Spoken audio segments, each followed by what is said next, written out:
with Mr. Taweesak Molsawat, an artist who turned trash into jewelry pieces. Apart from being an artist and a social critic, he is also an instructor at Silpakorn University. For this week, he gives some interesting ideas on creative economy policy of Thai government, as well as how to create creative classroom and creative society. But then the government and everyone tries to promote the creative. They want everyone to be creative. But with all the artworks that are expensive, how would these artworks, go to the mass population, like the normal people? How would they be able to, reach this artwork? There's a couple ways. Let's talk about the first question first, about the government try to promote creative economy or whatever. For me, I think the government think they're missing something. What thing? They have to create creative society first. They have to nurture people first. Otherwise, it will not be successful. Because, nurture? What do you mean by nurture? Young generation designer, we have to teach them to be creative. If we don't build a community of people to be creative, forget about creative economy. It will not work for me, in my opinion. If everything is expensive, who's gonna buy it? If people in society don't understand why this kind of work have a significant, why it's expensive because of thinking, because of the way I take a risk to do something different. It will not work. They have to build it starting from education, starting from school into a society. Why this kind of work expensive? What is the significance of it? Otherwise, no way. No one gonna buy it. Seriously, that's the first one that I think the government missing a piece. You cannot just throw the big word creative economy. Nobody understand what is creative economy. If everything expensive, who gonna buy it?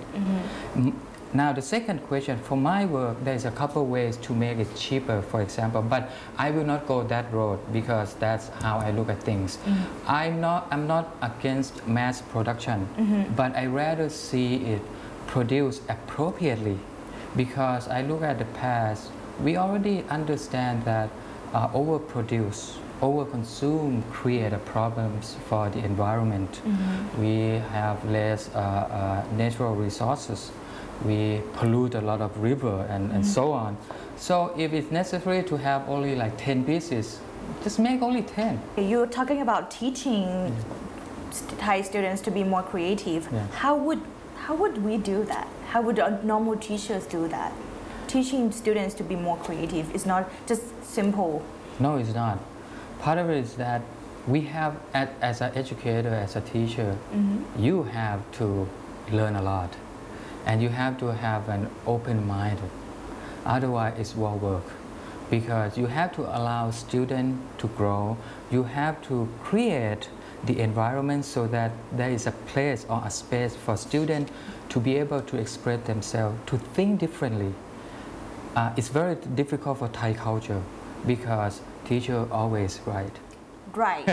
That's why it's very difficult, But for me, though, I try, when I teach my students, I always challenge them to think beyond my assignment. I want to see something new. I want to learn from you too, not just you learn from me. And I also have what I call is a critique section.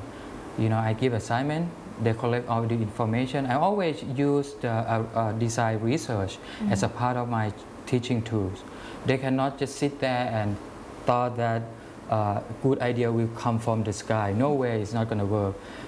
I give them the assignment. They have to go to a library, go online and find information, and then analyze all those information and come back, tell me what is their interest, tell their classmate what is their interest, and we sit around the table, exchange the idea, we critique the work, we critique their idea before they actually make the work. It takes a lot of time and energy, but we have to do it. Otherwise, it won't work because the way we study, we always we learn to remember instead of learn how to think. Yeah, for sure, you have to learn how to remember or recognize a certain thing, but that's a basic step. But after you pass that step already, you have to push them to think the way they think, not the way you as a teacher think. Another problem that I see is that students, I would say it's not just students, many people copy the idea of others. That's very bad. That's extremely killing our career and our field, because the field of creativity, such as artist, designer, or poet, or whoever, the writer, if we copy other people's work, who's gonna respect our works? But in today's society, they make it so normal that it is normal that I just copy the text from online and then it's just submit it to the teachers, and we make it like it's okay. No, it's not okay. What do you think about that? No, it's not okay at all. There's a certain degree that you can quote, that you can take some information as a reference, not as your work. That students have to understand. How much can you take as a reference? And when you make a reference, you have to put, the originality, the source of information, where it's coming from, who is the author of that piece of things, or who's the designer, or whatever. You have to give them credit. That doesn't happen much in our country. Right, why? I think part of it is that we feel okay to take. It's not okay, and that to me is reflect the way we teach our students. How would it reflect? It reflect that we try to create a society that is okay to copy. It's not okay. That's why for me, when I teach my students, if they find a certain information, I tell them you have to give the credit and bring those information and talk to me. You cannot just take it. You have to be responsible for what you do. We have to set the standard for students. Otherwise, when they grow up, when they become a mother, father, when they become a teacher, they will bring all those things with them and teach the next generation. Can you imagine how bad it's going to be? Right. Don't let the student think it's okay to copy. No, it's not okay. Okay. As a professor, what do you think about students, or I would say children or kids these days in Thailand? I think children in Thailand nowadays, they're more open and they're brave.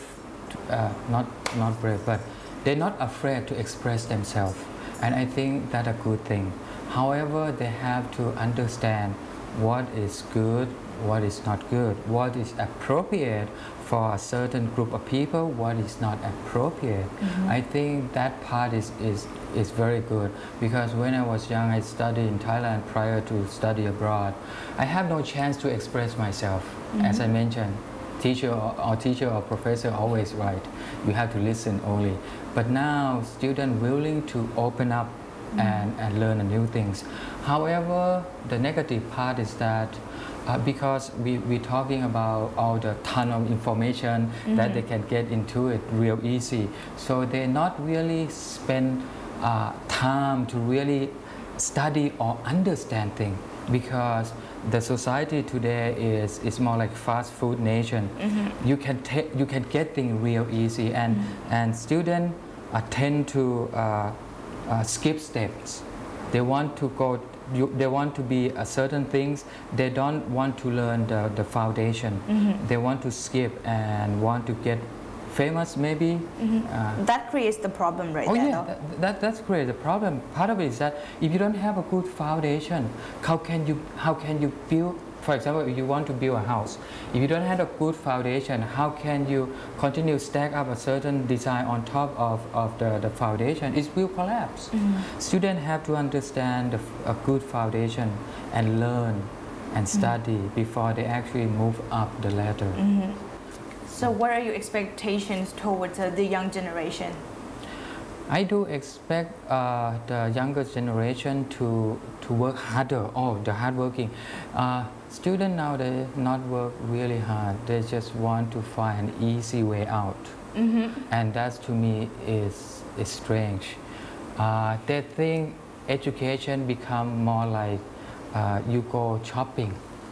I give you money. What do you mean? I mean, I pay tuition. I give you money. Give me my grade.